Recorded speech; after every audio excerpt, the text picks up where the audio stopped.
코스피가 외국인 투자자의 매수세에 힘입어서 3020선을 이어가고 있습니다. 앞서 미국 뉴욕 증시도 경제 회복 기대감에 주요 지수 모두 상승 마감했습니다.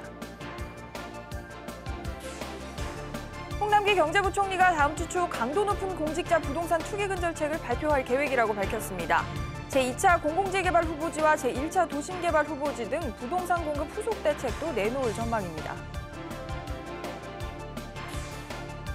집값이 앞으로 더 오를 거란 기대 심리가 석 달 연속으로 하락했습니다. 지난달 전국 주택 매매 거래량이 1년 전보다 25% 줄어든 가운데 이번 주에는 강남권의 전셋값 상승률도 마이너스로 돌아섰습니다.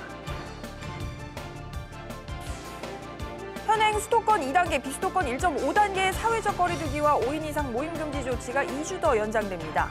어제 신규 확진자는 500명에 육박해서 확산세가 좀처럼 줄지 않고 있습니다. 이상 이 시각 주요 뉴스입니다.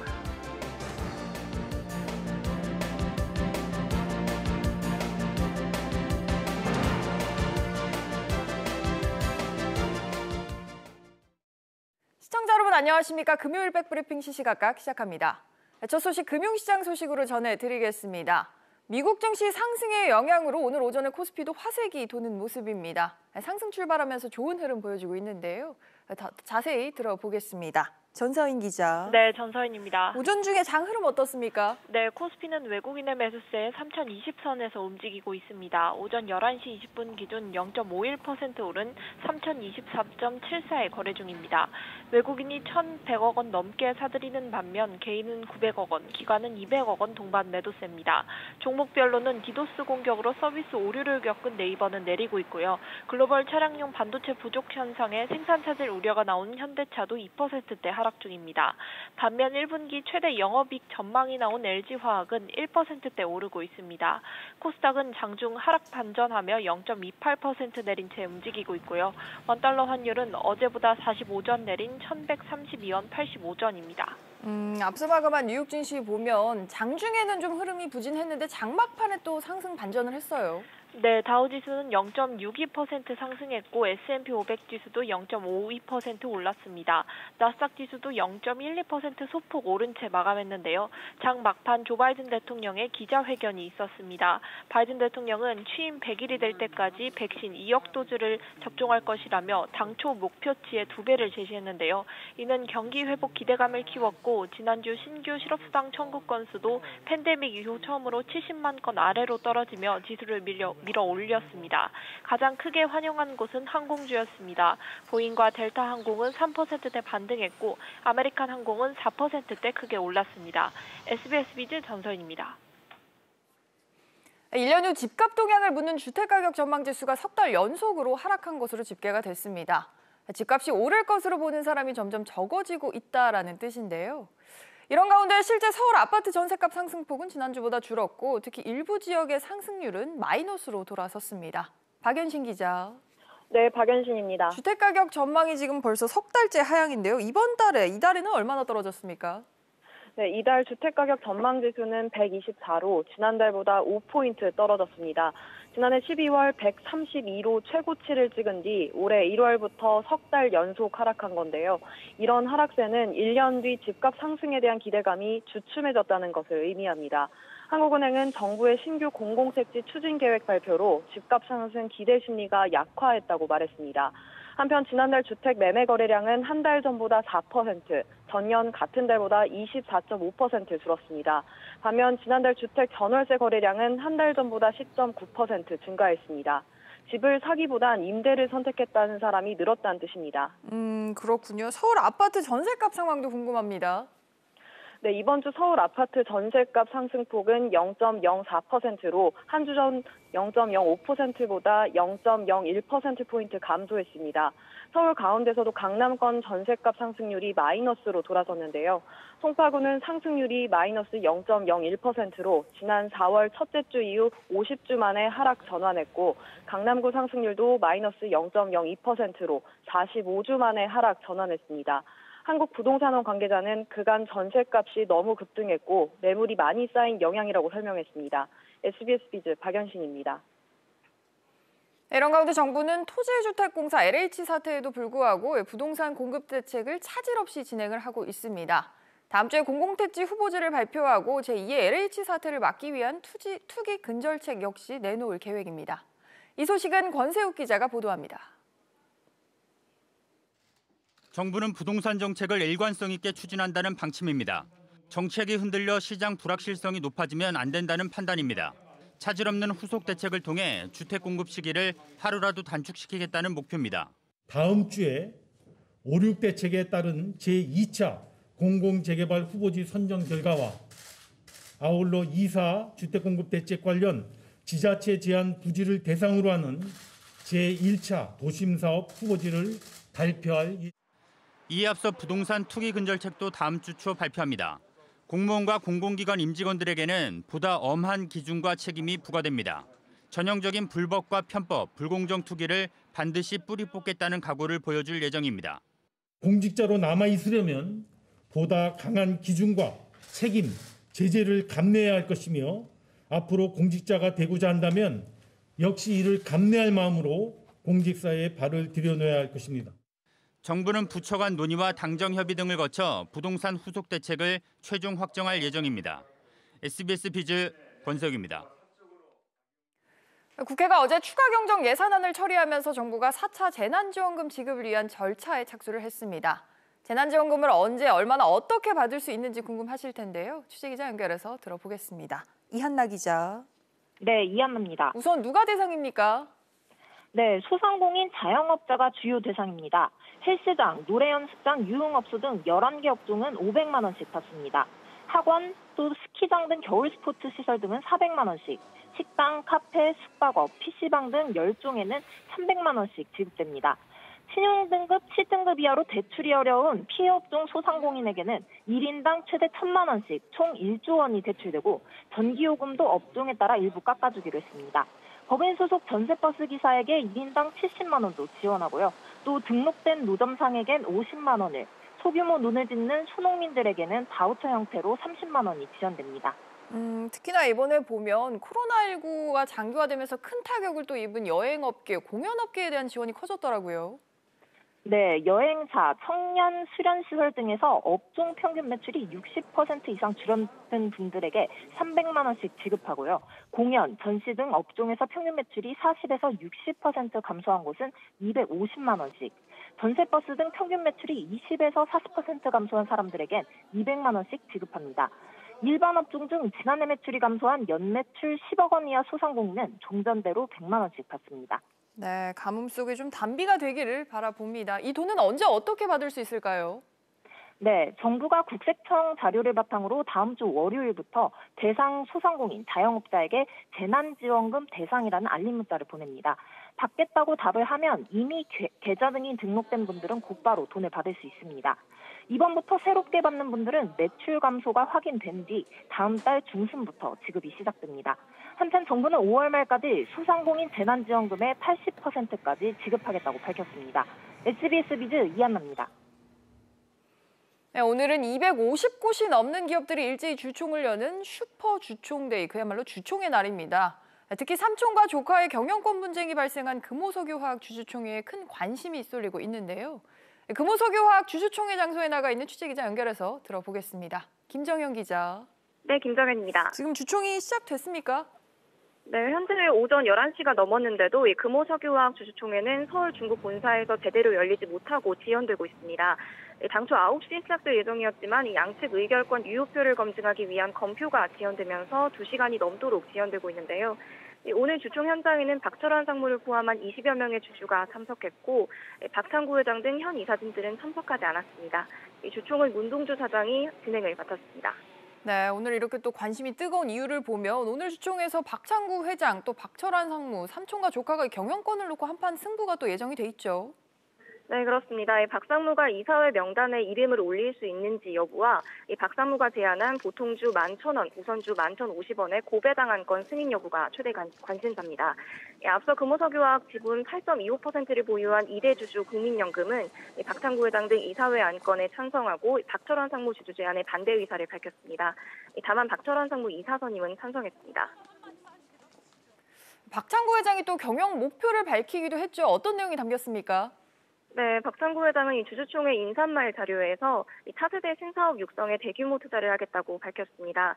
그러면서 2025년까지 매출의 9조 원을 달성하겠다는 목표를 제시했습니다. 박 회장은 또 환경사회 지배구조, 즉 ESG 경영을 강조하면서 코로나19와 디지털 전환, 탄소 중립, 친환경 기조 등에 걸맞은 전략과 조직 프로세스를 만들겠다고 덧붙였습니다. SBS 비즈 김정은입니다. 다음 소식입니다. 옵티머스 펀드 부실 사태의 최대 판매사였던 NH투자증권 정영채 대표에게 중징계 처분이 내려졌습니다. NH투자증권과 수탁사인 하나은행에 대해서도 업무 일부 정지라는 중징계가 결정이 됐습니다. 자세히 들어보죠. 이광호 기자.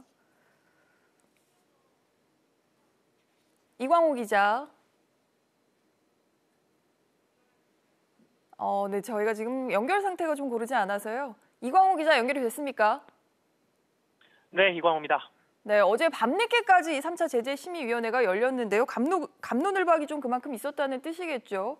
제재 내용부터 짚어볼까요? 네, 금융감독원은 말씀하신 것처럼 어젯밤 늦게 세 번째 제재심의위원회를 끝냈습니다. 그리고 정영채 NH투자증권 대표에게 문책경고 제재를 내렸습니다. 정 대표가 받은 문책경고 제재는 총 5단계로 이루어진 금융사 임원 제재 중에 3단계의 제재로 문책경고부터 중징계로 분류가 됩니다. 기존의 직무정지 징계보다 한 단계 경감되기는 했지만 연임이나 금융권 취업이 제한되는 건 똑같습니다. 정 대표의 임기는 내년 3월까지인데 통상 취업 제한이 3에서 5년인 걸 감안하면 이 제재로는 연임이 불가능한 셈입니다. 그렇군요. 지금 전해준 거는 경영진에 대한 제재인 거고요. 기관들도 제재를 받았죠? 네, 옵티머스 펀드를 팔았던 NH투자증권 법인과 또 옵티머스 운용의 펀드 자금을 받아서 보관했던 하나은행도 업무 일부 정지 중징계를 받았습니다. 특히 펀드 자금 수탁 업무만 맡은 은행이 제재를 받는 건 이번이 처음입니다. 중징계를 받은 두 기관 역시 일정 기간 동안 새로운 사업에 진출하지 못하게 됩니다. 다만 이런 징계가 금감원 결정으로 모두 확정되는 건 아니고 사안별로 금융위원회 산하 증권선물위원회와 금융위원회 의결을 거쳐야 합니다. SBS 비즈 이광호입니다. 인터넷 전문은행 중에서는 처음으로 카카오뱅크의 노동조합이 설립이 됐습니다. 성과급 등 보상에 대한 이슈를 제기하고 나섰는데요. 최근에 IT 업계를 포함한 관련 산업이 급성장을 하면서 업계가 진통을 겪는 모습입니다. 역시 연결하겠습니다. 최나리 기자. 네, 최나리입니다. 네, 이렇게 카카오뱅크가 노조를 설립한 구체적인 배경이 있습니까? 네, 성과에 대한 보상이 합리적이고 공정하지 않다고 봤기 때문입니다. 인터넷 은행업계 1위인 카카오뱅크는 지난해 한 해 동안 순이익이 1년 전보다 8배 이상 늘어나는 등 최고 실적을 기록할 정도로 빠르게 성장하고 있습니다. 노조는 이 같은 결실이 합리적이고 공정한 기준에 따라 보상으로 돌아가지 못하고 있다고 지적하면서 현재 결정된 보상이 어떤 기준으로 결정됐는지 알고 싶다고 했습니다. 그렇군요. 처음이라 또 큰 주목을 끌고 있는데 조합 규모는 어느 정도입니까? 이제 막 활동을 시작했기 때문에 아직 조합 규모는 확정되지 않았습니다. 카뱅 노조에 따르면 현재 노조 가입을 받고 있고 교섭 창구 단일화를 요청한 단계입니다. 앞으로 본격적인 교섭이 시작되면 조합원 수 등 구체적인 규모가 공개될 것으로 보입니다. 알겠습니다. 좀 더 지켜보겠습니다. 요즘에 보면 이런 보상 갈등이 비단 카카오뱅크의 문제만은 아닌 거죠? 네, 올해 초 SK하이닉스 노조에서 시작된 성과급 보상 논란은 SK텔레콤과 현대차 등으로 확대됐습니다. 네이버 노조도 최근 주주총회에서 직원들의 보상 체계를 개선해달라고 요구했습니다. 아울러 인재 확보 경쟁이 치열한 게임 업계에서는 최근 연봉 인상 릴레이가 벌어지고 있어서 업계 내외에서 보상 격차에 대한 관심은 당분간 더 높아질 전망입니다. SBS 비즈 최나리입니다. 금융위원회가 증권사 4곳의 불법 공매도 혐의를 조사하고 있습니다. 증시의 유동성을 공급하기 위한 시장 조성자 역할을 하던 중에 국내에서는 불법인 무차입 공매도를 했다는 것인데요. 해당 증권사들은 혐의를 부인하고 있습니다. 이 소식도 들어보겠습니다. 김창섭 기자. 네, 김창섭입니다. 지금 금융위가 조사 중이라는 증권사 4곳, 여기 어디입니까? 네, KB증권과 메리츠증권, 부국증권, 홍콩계 증권사 CLSA인데요. 이들은 매수와 매도 등 양방향 호가를 제시해 거래가 원활하게 될 수 있도록 돕는 시장 조성자로 공매도 금지 기간에도 공매도를 할 수 있는 특혜를 받았습니다. 금융위는 이들 증권사가 이 시장 조성자 지위를 악용해 주식을 빌리지 않고 파는 무차입 공매도를 한 것으로 의심하고 있습니다. 앞서 한국거래소는 4개 증권사에서 불법 공매도 의심 정황을 발견해 금융위에 알렸고 금융위는 지난 1월부터 조사에 착수했습니다. 이 시점을 좀 알아봐야 될 것 같아요. 이 시장 조성자들은 지난해 공매도가 금지됐을 때도 공매도가 가능했는데 그럼 이 증권사들이 이때 공매도를 했습니까? 네, 그건 아닙니다. 조사를 받고 있는 건들은 대부분 공매도 금지 기간 이전에 발생된 공매도입니다. 조사를 받고 있는 한 증권사 관계자는 시장 조성자 역할을 하는 중에 이뤄진 정상적인 차익 공매도라며 적극적으로 소명 중이라고 밝혔습니다. 또 다른 증권사 관계자는 전산 오류로 한 계약이 초과 주문됐다가 30초 만에 취소했다며 공매도 금지 기간에 이뤄진 것은 아니다라고 설명했습니다. 금융위 자본시장 조사단은 이달 안에 4곳에 대한 조사를 마무리하고 엄정 조치할 예정입니다. 한편 정부가 최근 발표한 무차익 공매도 처벌 강화법은 다음 달 6일부터 시행돼 이들 증권사는 혐의가 사실로 드러나더라도 이 법을 적용받지 않을 전망입니다. SBS 비즈 김상섭입니다. 이동통신 3사의 알뜰폰 자회사들이 과다한 사은품을 지급해서 지금 논란이 되고 있습니다. 과도한 사은품이 시장을 혼탁하게 만들어서 공정한 경쟁을 막을 수 있다는 지적이 일고 있습니다. 취재기자 연결해서 들어보겠습니다. 정인아 기자. 네, 정인아입니다. 어떤 사은품을 줬길래 이런 논란이 일었을까요? 네, 월 요금, 기본 요금에 비해 과다한 사은품을 지급해 가입자를 모집한 것으로 알려졌습니다. 예를 들어 월 19,000원짜리 요금제에 가입할 경우 13만 원 수준의 영어회화 무료 이용권을 상품권으로 주는 경우가 있었습니다.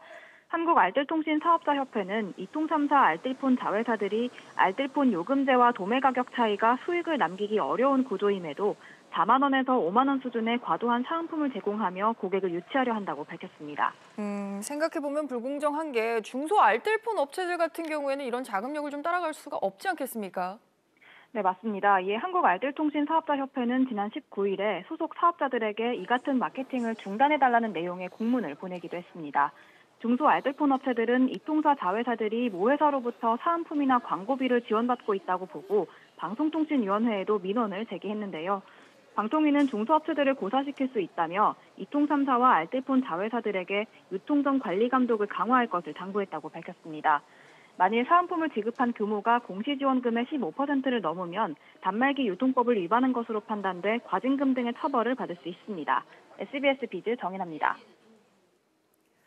롯데그룹이 인천광역시 송도 국제도시에 추진 중인 복합 쇼핑몰 건설이 지지부진하자 인천시가 10억 원 규모의 세금을 추가로 납부를 하라고 통보를 했습니다.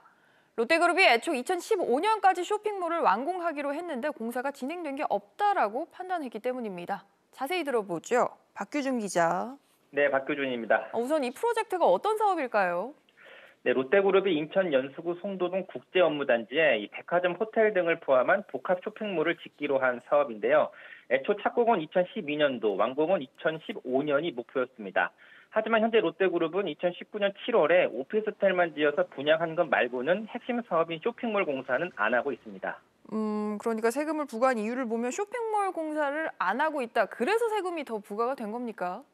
네, 맞습니다. 관할자치구인 인천시 연수구는 공사가 전혀 진행되지 않는다고 판단하고 고율의 세금을 부과하기로 한 건데요. 지방세법에 따르면 건축 중이라면 세율이 낮은 별도 합산 세율을 적용하고요. 6개월 이상 공사가 중단되면 세율이 높은 종합 합산 세율이 적용됩니다. 직접 연수구청 직원들이 가서 확인해 보니까 오피스텔만 지어놨고 수년 전부터 공사가 안 된 이른바 노는 땅이었다는 겁니다. 그렇군요. 추가로 내야 하는 세금이 얼마 정도인지 또 롯데는 낸다고 합니까? 어떻습니까? 네, 우선 추가로 이 롯데그룹이 내야 하는 세금은 10억 3,800만 원입니다. 지자체가 세금을 부과할 수 있는 최대 기간이 5년이라서 2016년도부터 지난해까지 기간을 적용해서 이 덜 낸 세금을 합쳐보니까 10억 3,800만 원인 겁니다. 지난 5년 동안은 별도 합산세율을 적용받아서 롯데그룹은 50억 원 규모의 세금을 이미 냈는데요. 이번에 추가로 10억 원 이상의 세금을 더 내야 하는 상황이 된 겁니다. 연수구청은 롯데쇼핑 측에 다음 달 19일까지 이 금액을 내라고 통보했습니다. 하지만 롯데쇼핑이 연수구청에 억울하다고 현재 소명하고 있는 걸로 알려져서 이 세금의 적정성 여부를 따져보는 과세 적부심 신청으로 롯데가 대응할 수도 있습니다. SBS 비즈 박규준입니다. 국세청이 재계 44위 기업인 호반건설에 대해서 특별 세무조사를 실시를 했습니다. 어떤 배경 때문인지 취재기자 연결해서 들어보겠습니다. 윤지혜 기자. 네, 윤지혜입니다. 네, 자세히 전해주시죠. 네, 서울지방국세청 조사 4국이 어제 호반건설에 대해 특별 세무조사를 실시했습니다. 서울 서초구 양재동 호반건설 본사에 조사관들을 보내 세무 회계 자료 등을 가져갔는데요. 호반건설은 지난 2017년 자산 규모가 5조 원을 넘어서면서 처음으로 대기업 집단으로 지정이 됐고 같은 해 정기 조사를 받았는데 이번에는 별도 조사가 이뤄진 겁니다. 서울지방국세청 조사사국이 대기업의 탈세, 비자금 조성 등의 특별 조사를 주로 담당하는 곳인 만큼 일반적인 세무조사와는 차이가 있을 것으로 업계는 보고 있습니다. 일반적인 세무조사는 다르다. 그럼 어떤 이유로 좀 조사를 받을까요? 네, 앞서 공정위 조사를 보면 내용을 짐작할 수 있는데요. 공정위가 지난달 4일 김상열 회장의 사위 등이 보유한 계열사 자료를 누락하는 등 위장 계열사를 운영한 혐의로 호반건설 본사를 현장 조사한 바 있습니다.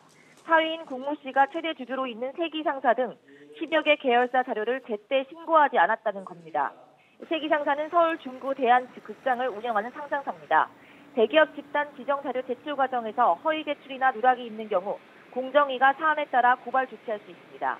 이와 관련해 호반건설 측은 이번 조사가 공정위 조사건과 관련이 없는 사항이라고 선을 그었습니다. SBS 비즈 윤지입니다. 다음은 코로나19 상황도 짚어보겠습니다. 1일 확진자 수가 다시 500명대에 육박을 하면서 재확산 우려가 커지고 있습니다.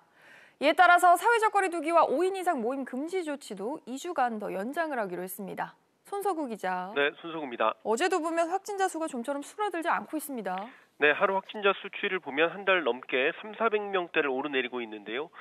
특히 최근에는 각종 모임이나 다중이용시설, 사업장 등을 고리로 크고 작은 집단 감염이 잇따르면서 400명대를 기록하는 빈도수가 점차 늘어나고 있습니다.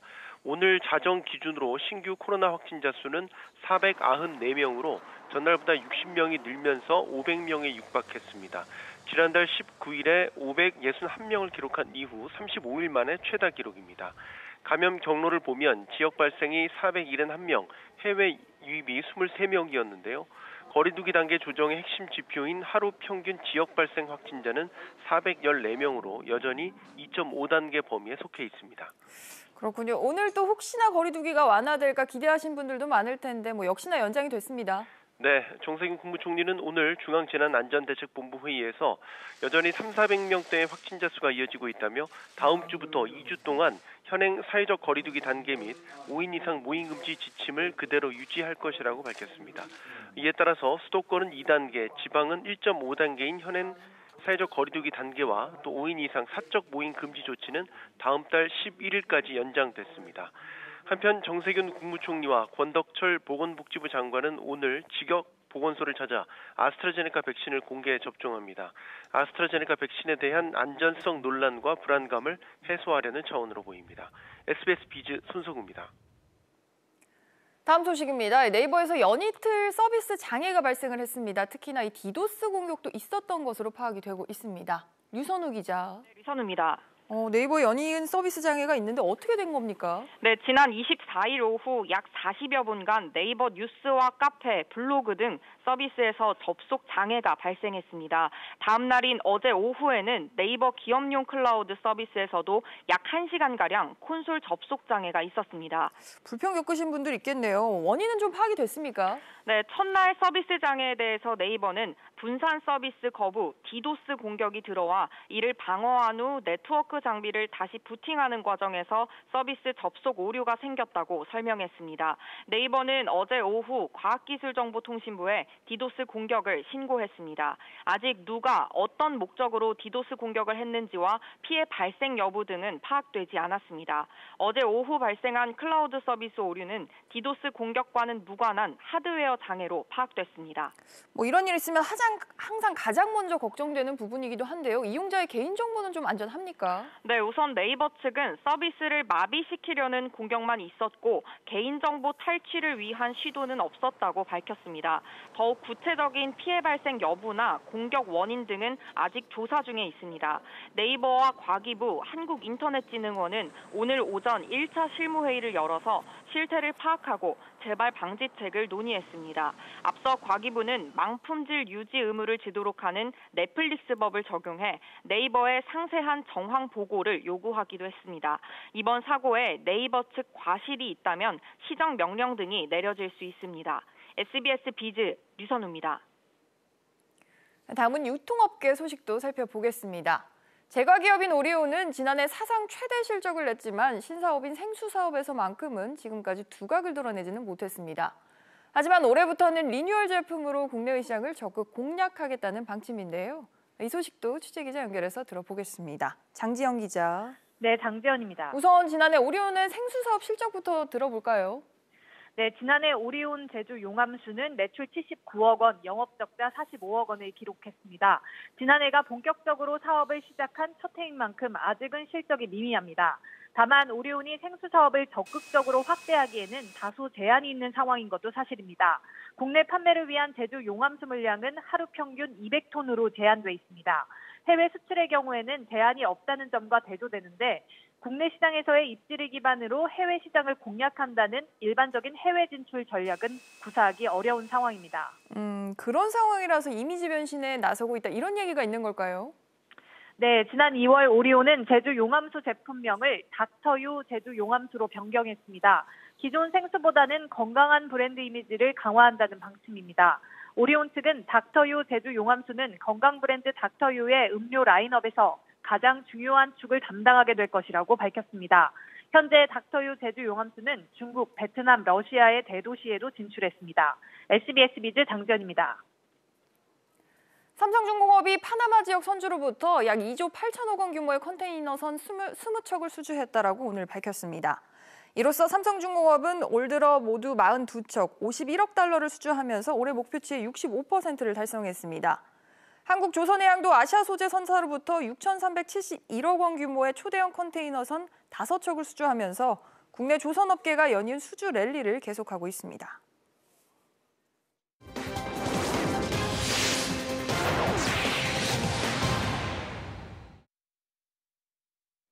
금요일 오전 저희가 준비한 소식은 여기까지입니다. 평안한 주말 보내시기 바랍니다. 고맙습니다.